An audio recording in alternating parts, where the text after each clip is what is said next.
Thank you for taking time. Yeah, sure. Pleasure to connect. Do you mind if I ask you a little bit about your story, so to say, how you came, Sure. basically the how you came to the course and how you combined it, like when the moment came where you thought, oh, it's being used by the Holy Spirit. Right.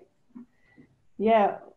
I think my story with the course, well, maybe it started like a long time ago, probably, maybe lifetimes. I think nobody comes to the course without any sort of like foundation, because it is, um, yeah, it's something, it's something else than anything else. But Absolutely. for me, as Neda, it started when I was 20. And I first read the book Conversations with God from Donald New Walsh. You probably know him.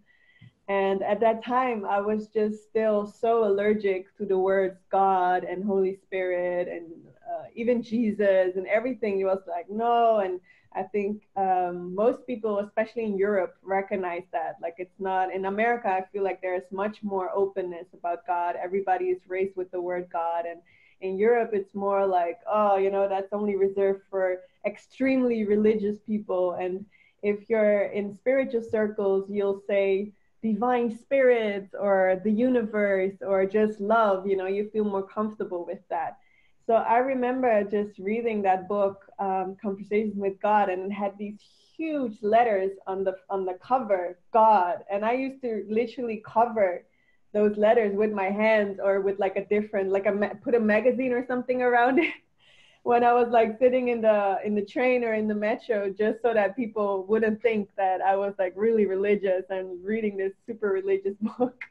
So there was a lot of shame around that Christian terminology, and there was just a lot of undoing um, that had to be done in order to prepare me for what the course came to bring for me. So that book really helped for me to finally connect again with the word God and see, like, okay, my associations that I had with God are not the God that that is trying to reach me, that is trying to contact me, that is trying to, like the relationship that is trying to be brought back to my awareness is a God of love.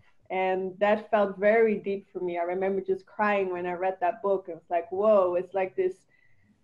I used to be so homesick also when I was a child, even when I was home.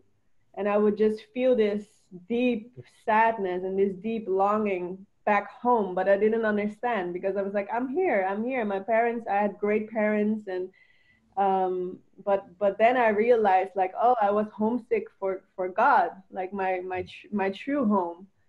And after I finished reading that book, I again felt inspired to go to the library, and I was led to Return to Love from Marianne Williamson. And then I read the introduction of Return to Love, and it was actually signed by Donald Neil Walsh. So that was like really beautiful. It was as if he just took me by the hand and he brought me to Marianne. And then it's like, okay, Marianne, we'll take it from here. And then when I read Return to Love, and I just read the quotes from A Course in Miracles in Return to Love, it just touched me so deep. I was like, I need to read that. I need to read what she is talking about.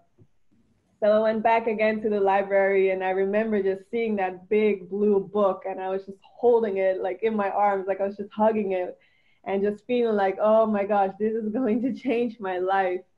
So yeah, again, I feel like Marianne was okay. I brought you here now. This is as far as I can take you. That's how it felt for me.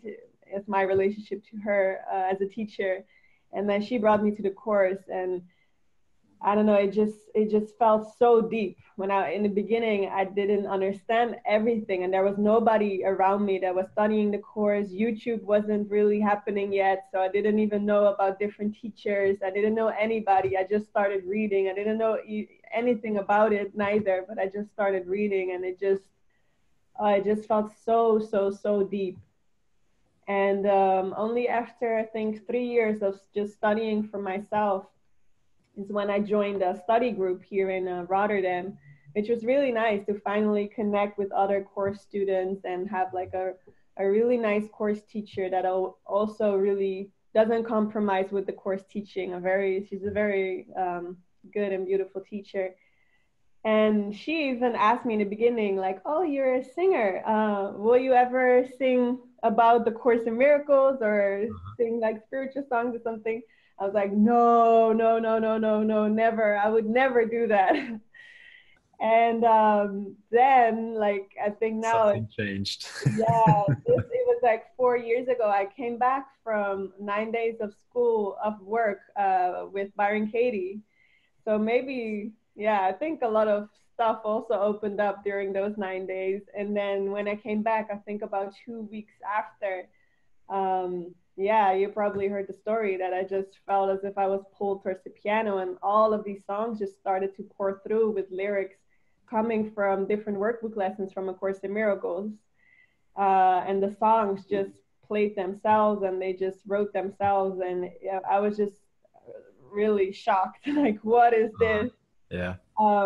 Still feeling that shame about the Christian terminology, you know, that a song with the words God in it or Christ in it, it just still felt very weird to me. And I never thought I would actually make a CD out of them, because when they came through, it was like, no, this needs to go into the closet. This is not meant for any other ears. But yeah, as it goes with everything, it's not like you just said, even with planning the festival, you just have to remember that it's not you that is doing the planning, and that ultimately there isn't even a festival, you know, that it's all just for the healing of our minds. And that was the same thing with the CD, that eventually now it just won the Best Album of the Year award, which is super crazy too, but also really funny. I don't know, like in the end, it just all starts to become so funny, you know, that it really just taught me to surrender and to just say, Lord, here I am, and just use me, you know, use my voice. You can use my music, whatever is most helpful for all of us here to wake up. I'm in, you know, it came to that point, like, okay, sure. There's nothing to hold back. Like, I'm sure, yeah. I don't have to say anything for myself because it's good anyway. Yeah, and also because I saw like how much of a mess I make when I try to lead myself, and when I try to take the steering wheel myself, it becomes just such a huge mess. So I started to see that whenever I'm in that mess or whenever I'm feeling anxious, it's like, oh, okay, there you go again, Neda, right? You think you got it. You think your plan is better than mine. Right. Okay, and then again, it's again the surrender of like, okay, I really don't know what's best for me. I don't know what's best for anybody. And I just want to follow, and just let me know where you want to have me. And yeah, it becomes very humbling, and know that it's also not personal. It's not this special task that I was put upon. Like, you know, the ego can make all of these special things from it. Like, oh, I was chosen to make these songs, and then it was just so much undoing. Like the spirit was, no, it's really not special. It's all for you. It's all about the journey. It's all about healing. There isn't even a CD. The CD doesn't exist, you know. So yeah, it's been amazing. And since then, since I really truly said yes to not per se only like making that CD, but the CD was more a symbol of saying yes to spirit, I feel.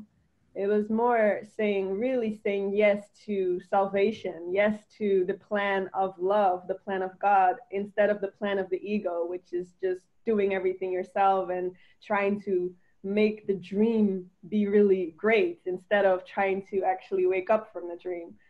Yeah. Can you describe how the course continues to change your mind, or how you experience yourself in that?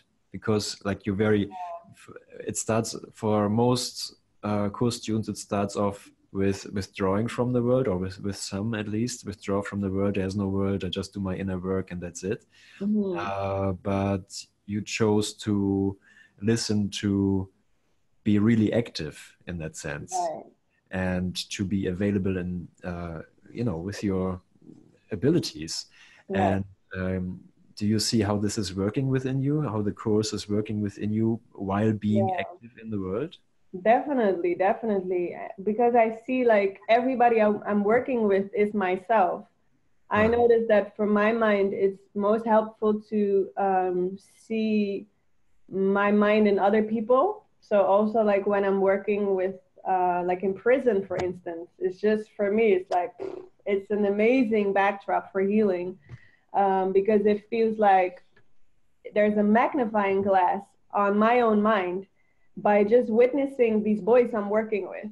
Because everything is so big, like the anger can be so big, the rage can be so big, the sadness can be so big, the insecurity can be so big, but also the happiness can be so big and all of that. But it's just, whoa, I feel every time I'm in prison, like, oh, okay, so I actually need this. I need it to be like right in my face for me to see what's going on inside my mind. So for me, I always see like, you know, these boys in prison, they're like really my teachers. Like I learned so much from them because they just show me what I still believe. And for me then to see that with the Holy Spirit, because I always try in every moment to remember, like again, to step back and let the Holy Spirit, let love lead the way. So when I'm in these sessions, when I'm in prison or doing the voice liberation, or even when I'm singing, like whatever it is, or even maybe now talking to you, it's like, who is doing the talking? Who is doing the teaching? Who is doing the singing?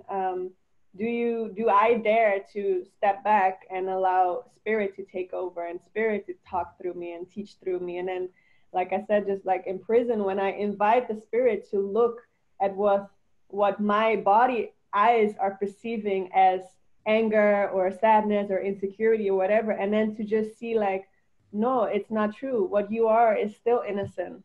What this boy here in front of you, he's still innocent. He's not guilty, even though the judge, you know, he said he's guilty, and in the world he did this terrible thing. But to actually learn from deep within, I can feel it, and I can really feel it. Like, no, it's not true. You're still innocent, no matter what you did.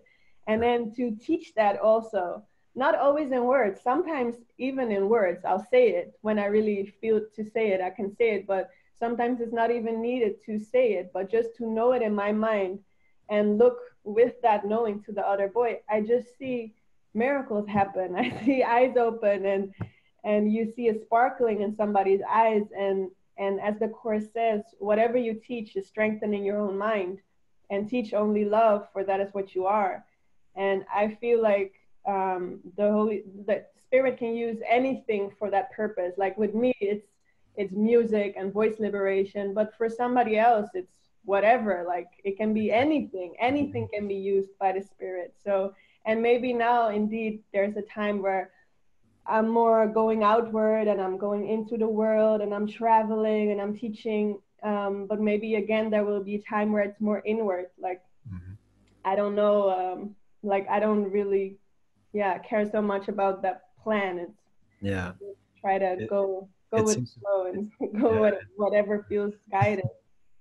It seems to be perfectly aligned as well, like because now there's a time of like just giving it all away and to be visible and to be active. But does it feel for you like you're kind of compromising on something, or is it for you actually a teaching situation where you realize, wow, everything is given, like I'm not lacking in communication or in being connected or rejuvenated? Right. Do you get your rests or your moments where you realize, well, there's no gap? I do. I really do. I feel like ever since I also started to trust really in the divine providence, to really know like, okay, even money, even like everything is not my business. Like nothing is my business. Like my only business is just to be willing to follow love, like to follow Spirit. And I see like whenever I do that, like everything just works out. Everything like literally just everything. And even if sometimes maybe it's hard, like I said, again, it always comes down for me that I'm trying to do it myself. And then I become the doer, and I think I know where I need to go and what I need to do, and I try to force my own plan into it. So yeah, I feel whenever there's some sort of like stress, it's just best for me to always just take a pause, like just pause for a moment and just again, just yeah, I just like to close my eyes, maybe repeat the lesson of the day, and just remember to hand it over again and just ask for guidance, like ask like where would you have me go, what would you have me do, what would you have me say, and to just remember what it's all for. It's all for the healing of the mind, and it's actually never about the thing that you think you're gonna do. Exactly. Mm-hmm. Yeah. Then it becomes like it becomes this special thing. Well, it's I know it's hard to explain, but you know what I'm talking about. Yes. It's really about the surrender and a trust also that you know that you're being taken care of. And I had that experience, especially when I was in Mexico shooting my video, because I used to work for myself since I'm 18. I have my own business, and then you say you're a freelancer, so you work for yourself, and that is lovely because I always had the whole authority issues, would never be able to work for a boss. But there was also so much fear, you know, like, okay, am I going to make rent next month, or am I going to get enough? Blah, blah, blah. The whole belief in lack and everything. And then all of a sudden, I was here in Mexico, invited by David Hofmeister, and I had like 10 people of his community that were on 4 different cameras and on a drone. And I had a makeup artist, I had like 3 assistants, and we were on top of this mountain, and beautiful, beautiful place. And I mean, I was just, and I stayed in a huge house, a huge mansion with like a fridge that was just filled up to the notch, and everybody was, you can take whatever you want. And it was all free. Even the ticket was paid for. And then when I was standing there, I was like, whoa, okay, I'm not going to say again that I work for myself, because I really don't work for myself, because Uh-huh. I could never arrange all of this happening right now, right here. So that's when I truly got that experience. Like, no, I don't work for myself. I work for spirit. I work for love. And if spirit wants me to have this video on top of a mountain in Mexico, I'll have a video on top of a mountain in Mexico, you know? And if not, then apparently that's not the best for the whole, you know, and it won't happen. So Right. yeah, I just really started to surrender into that and to know that really and truly spirit knows best Yes. in Uh-huh. any and everything. Yeah. So, Yeah. oh, thank you for sharing, and yeah, Yeah. yeah, very grateful and yeah, mm, excited for about your participation as a well as a speaker or as a Yeah, voice me encouragement too. singer Me at the Miracle of Bath Meinberg Festival, the ACIM Festival. I feel it. It's gonna be beautiful. And Yeah. maybe, do you feel like I should share a little bit about the voice liberation? Since I Ah, please think go a lot ahead. of Yeah, people please will go ahead. probably be like, "What is this?" How does voice liberation work? Exactly. So voice liberation is just it's just like a really beautiful tool, basically, Uh-huh. to use your voice to really get deeper through those layers of those blocks, because the voice is so vulnerable. So like we just said, whenever you hit one of those blocks, it's so helpful because you get to see whatever is still hidden in your mind, and you get to actually transform it. So with voice liberation, whenever there's this exercise to use your voice, and I have like a bunch of different things. I never know also what's going to happen because it's just all so guided. But what I've witnessed so far is that immediately those beliefs will come up whenever you're asked to use your voice. The belief of I'm not good enough, the belief of I don't really matter, of or you know, all of those beliefs of just not being who you truly are, which is that perfect child of God, just Wow. whole and complete. It will instantly come up and hit you in the face. And that is where the healing lies. And then to express all of that, those unconscious beliefs through your voice, I've just seen miracles happen like right in front of my eyes. So it's just a very powerful way. Somebody said in New York, she came with a one-liner, it's a very powerful way to use your voice to liberate your soul. So it's voice liberation, use your voice to liberate your soul. Wow. So yeah, it will be different every time. There will be exercises one-on-one and sometimes in pairs and sometimes just with the whole group. But it's definitely really amazing to experience. So I think everybody will be in for a big treat. I think so. And you know what? Like there are already participants asking me how they can participate in your voice. Oh, beautiful. So this is already, you know, the waves are already rolling in. Yeah. You've got already a full workshop by now. Not even here yet. Yeah, it's just amazing. It's really such an amazing way to heal. I'm still every time flabbergasted to see how it works. I don't really know, but it's just amazing. I think the voice is it's so vulnerable because you get instantly to like it's my voice, you know. I think it has something to do with that. So there's so much identification around the voice, and it will just instantly bring you to that deep pain of not being good enough and not being deserving of love. And yeah, you just get a chance to fully release all of that through your voice. And it's really not about singing beautiful. It's not about even singing. Like sometimes we're just screaming or we're crying or we're just sighing or we're laughing, you know. It can also be very joyous, of course. It doesn't have to be also heavy. But it's definitely not about singing. It's not about singing a song. We're not using, most of the times we're not even using words. We're only using just expressions and vowels and whatever wants to come out. Yeah. Okay. Wow. So it's basically, it's already there. Everybody has a voice. Definitely. If you can talk, you can do voice liberation. Yeah. All right. Okay. Yeah. So I can join too. Definitely. Anybody can join, really. Okay. Wow, perfect. I'm looking forward to experience it. And yeah. Me too. Oh, thank you so much. Thank you for taking time, Neda. Thank you. Great talking with you. Bring as many friends as you can. Call them all over. We've got plenty of space. And yeah, of course, there will be translations, English, German, German, English.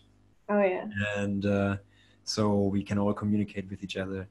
Right. And, well, for the rest, I mean, it's Pentecost. It's the time when the Holy Spirit is being poured out into the minds of the followers of Jesus. So maybe we don't even need translations. It's all been done by the Holy Spirit. All right. Thank you so much. Thank you. I'm looking forward to see all of you. Yeah, same here. Thank you so much for being available. Thank you. Talk to you soon. Bye for now. Okay, bye.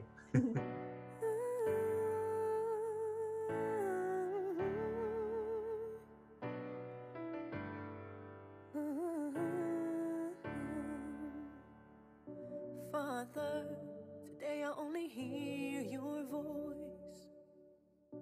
In deep silence, I come to hear your